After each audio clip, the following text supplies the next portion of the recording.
NaCl ની સ્ફટિક જાળી રચના કઈ રીતે દોરી શકાય તમને એકવાર ખાલી કહી દઉં.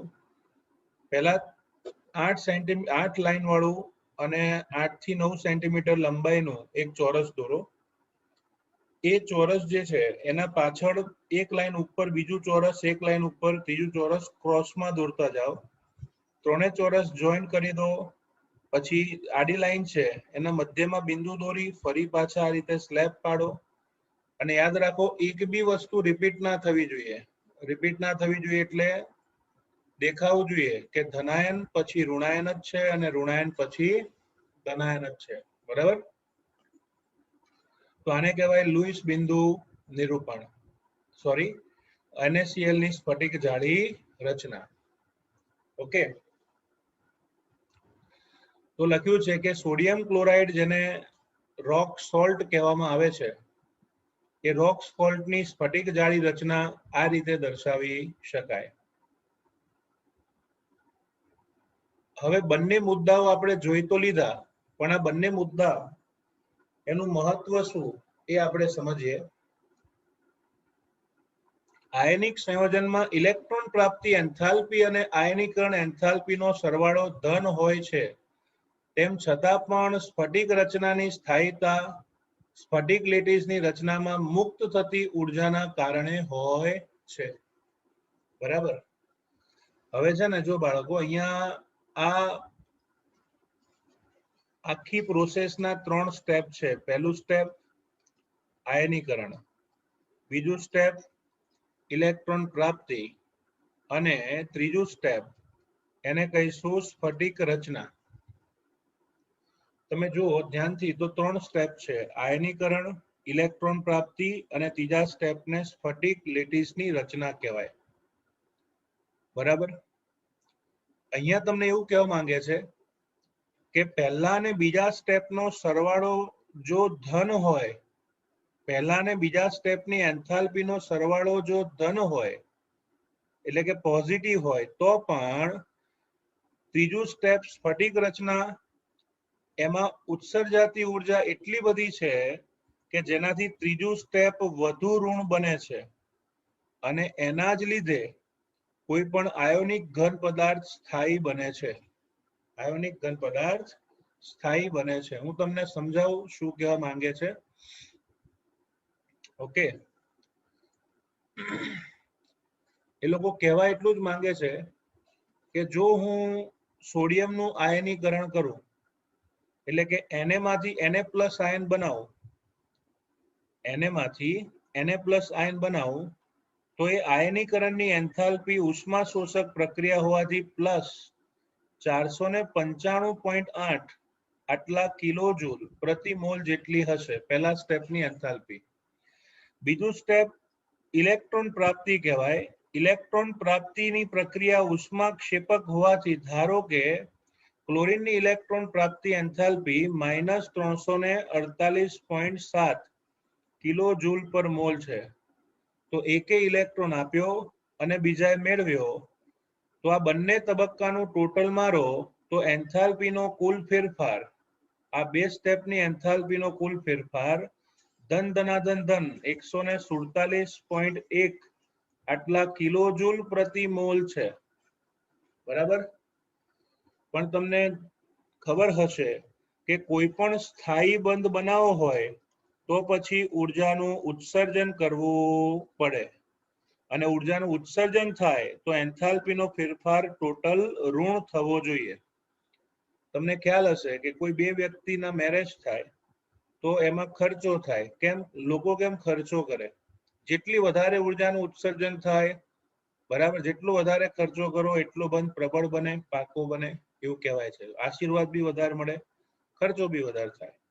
એમ અહીંયા બી નિયમ છે કેમેસ્ટ્રીનો કે જ્યારે કોઈ સ્થાયી સંયોજન બનાવવું હોય ત્યારે ઉર્જાનું ઉત્સર્જન થવું જ જોઈએ.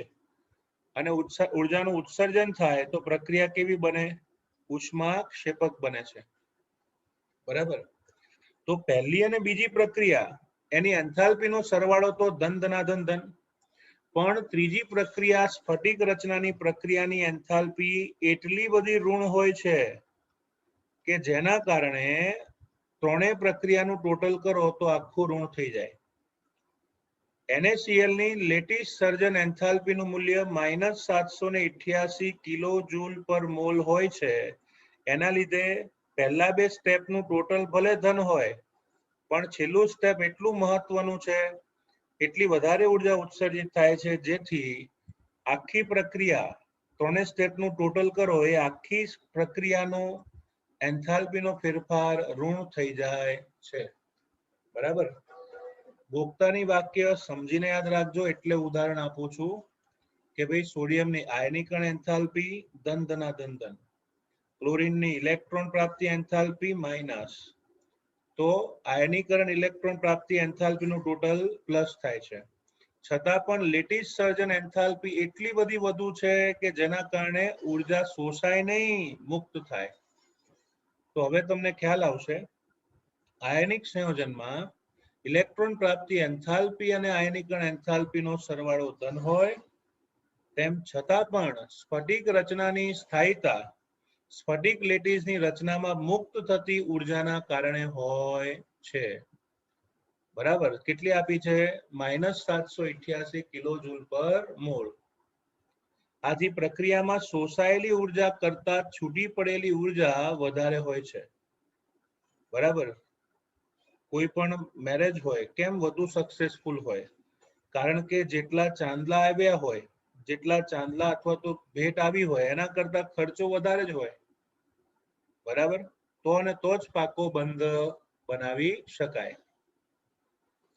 આમ આયનિક સંયોજનની સ્થિરતાનું ગુણાત્મક માપન તેની લેટિસની સર્જન એન્થાલ્પી દ્વારા પૂરું પાડવામાં આવે છે. આમ આયનિક બંધની સ્થાયીતાનો આધાર ત્રીજા સ્ટેપ પર છે, લેટિસ સર્જન એન્થાલ્પી દ્વારા. બરાબર. નહીં કે માત્ર વાયુરૂપ અવસ્થામાં આયનિક સ્પીસીસની ફરતે માત્ર અષ્ટકની પ્રાપ્તિથી. ખાલી ઇલેક્ટ્રોન આપીને કે મેળવીને અષ્ટક પૂરું કરો એટલે સીધો આયોનિક બંધ ન બની જાય. એના માટે લેટિસની સર્જન એન્થાલ્પી પૂરતી ઋણ હોવી જોઈએ. બરાબર. જેમ કે તમે એવું વિચારો કે મારે કોઈ એક બાઇક લેવું છે, તો મને ગમે છે એટલે લેવું છે. તો બાઇક તો માણસને ધારો કે 4 ટાઈપના ગમે છે, તો શું બધા બાઇક લઈ લેશે? ના. એની સાથે સંકળાયેલી ઉર્જા, એ કેટલી ઉર્જા મુક્ત કરવા ઈચ્છે છે એના આધારે બાઇકની પસંદગી કરશે ને. ખ્યાલ આવ્યો? એમ અહીંયા બી ઇલેક્ટ્રોન ગુમાવીને કે મેળવીને વાયુરૂપ આયનો તો ગમે એ પરમાણુ બનાવી દે અને અષ્ટક પણ પ્રાપ્ત કરી લે, પણ જો લેટિસ સર્જન એન્થાલ્પી પૂરતી ગુમાવે નહીં તો પછી આયોનિક સંયોજન સ્થાયી રહેતો નથી. બરાબર. તો આ છે બાળકો લેટિસ સર્જન એન્થાલ્પી. ઓકે. એને લેટિસ એન્થાલ્પી તરીકે પણ ઓળખવામાં આવે છે. ઓકે.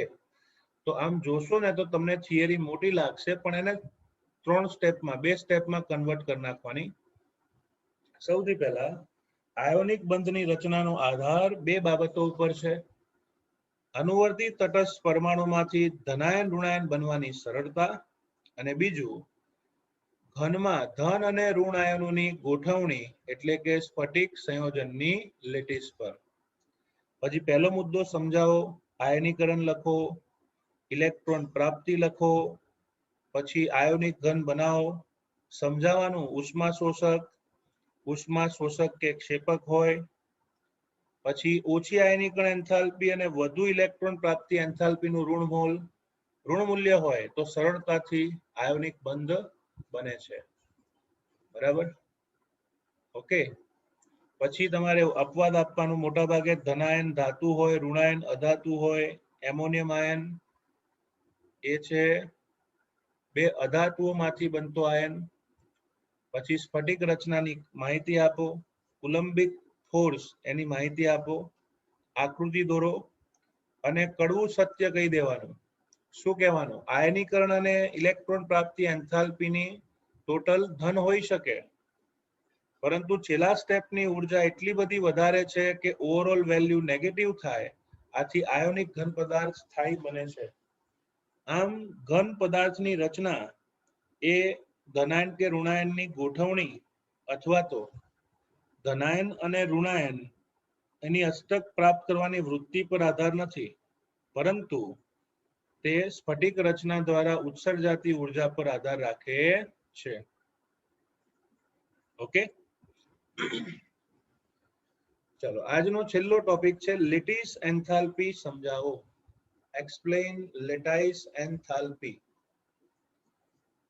જેને આપણે લેટિસ સર્જન એન્થાલ્પી કીધી, સ્ફટિક રચના ઉર્જા કહેવાય, અથવા સ્ફટિક લેટિસ એન્થાલ્પી કહો, બધાનો અર્થ એક જ છે. સ્ફટિક લેટિસ એન્થાલ્પી એટલે શું? એકદમ સરળ ભાષામાં હું તમને સમજાવું તો આ બાજુ સમજી લેજો. ધારો કે મારી પાસે 1 મોલ આયોનિક ઘન પદાર્થ છે NaCl. 1 મોલ આયોનિક ઘન પદાર્થને NaCl ને 788 કિલો જૂલ પ્રતિ મોલ જેટલી ઉર્જા આપીએ તો પહેલા તો કુલંબિક બળો તૂટશે. બરાબર, કુલંબિક બળો તૂટશે એટલે કે આકર્ષણ અપાકર્ષણ બધા જ બળો તૂટશે અને દરેક 1 mall NaCl 1 mall Na+ gaseous અને 1 મોલ Cl- ગેસિયસ માં રૂપાંતરિત થઈને એકબીજાથી અનંત અંતરે દૂર ગોઠવાય છે. તો આ પ્રકારની એન્થાલ્પીને લેટિસ એન્થાલ્પી કહેવામાં આવે છે. ફરીથી, 1 મોલ આયોનિક ઘન પદાર્થમાંથી તેના ઘટક વાયુરૂપ આયનોને ઉત્પન્ન કરીને તેને અનંત અંતરે દૂર કરવા માટે આપવી પડતી ઉર્જા એને લેટિસ એન્થાલ્પી તરીકે ઓળખવામાં આવે છે. ફરીથી એકદમ સિમ્પલ લેંગ્વેજમાં વ્યાખ્યા લખીએ, ચાલે દોડે અને ઉડે. બરાબર, 1 મોલ આયોનિક ઘન પદાર્થમાંથી તેના ઘટક વાયુરૂપ આયનો ઉત્પન્ન કરીને તેમને અનંત અંતરે દૂર કરવા માટે આપવી પડતી ઉર્જાને લેટિસ એન્થાલ્પી તરીકે ઓળખવામાં આવે છે. જો સમજો, સોડિયમ ક્લોરાઇડ છે ને એનો 1 મોલ લેવાનો, એને ઉર્જા આપતા રહો. એક સમય એવો આવશે કે જે સમયે તેના વાયુરૂપ આયનો ઉત્પન્ન થાય અને એ અનંત અંતરે જાય, એટલે કે તેમની વચ્ચે કોઈ આકર્ષણ અપાકર્ષણ બળ ન રહે, તો આખી પ્રક્રિયા દરમિયાન શોષાતી કુલ ઉષ્મા એટલે કે ઉર્જા એને લેટિસ એન્થાલ્પી તરીકે ઓળખીશું. બરાબર, તો આ જ વસ્તુ આપણે સમજવા પ્રયત્ન કરીએ તો આયનિક ઘનની લેટિસ એન્થાલ્પી એની વ્યાખ્યા છે 1 મોલ ઘન સંયોજનને, આયોનિક ઘન લખજો, 1 મોલ આયોનિક ઘન સંયોજનને સંપૂર્ણપણે તેના વાયુરૂપ ઘટકીય આયનોમાં ફેરવવા માટેની જરૂરી ઉર્જા. બરાબર, પછી ઉદાહરણ આપ્યું છે, સોડિયમ ક્લોરાઇડની લેટિસ એન્થાલ્પી 788 કિલોજૂલ પર મોલ છે. આનો અર્થ એમ કે 1 મોલ ઘન NaCl ને અનંત અંતરે 1 મોલ Na+ અને 1 મોલ Cl- આયનમાં ફેરવવા આટલી ઉર્જાની જરૂર પડે છે. બરાબર, ઓકે. બીજું, આ ઘટનામાં અસમાન ભાર ધરાવતા આયનો વચ્ચેનું આકર્ષણ અને સમાન ભાર ધરાવતા આયનો વચ્ચેના અપાકર્ષણ બળનો સમાવેશ થાય. બરાબર, આ પ્રકારના સ્પેસિફિક ઘટનામાં અસમાન વીજભાર વચ્ચેના આકર્ષણ અને સમાન વીજભારના અપાકર્ષણ બળનો સમાવેશ થાય છે. ઘન સ્ફટિક ત્રિપરિમાણીય હોવાથી માત્ર આકર્ષણ અને અપાકર્ષણ બળો વચ્ચેની પારસ્પરિક ક્રિયા પરથી લેટિસ એન્થાલ્પી સીધી જ ગણી શકાતી નથી. સ્ફટિક ભૂમિતિ સાથે સંકળાયેલા પરિબળોનો પણ સમાવેશ કરવો પડે છે. બરાબર, છેલ્લું લાઈન આપણને આટલું જ કહે છે, ધ્યાન આપજો.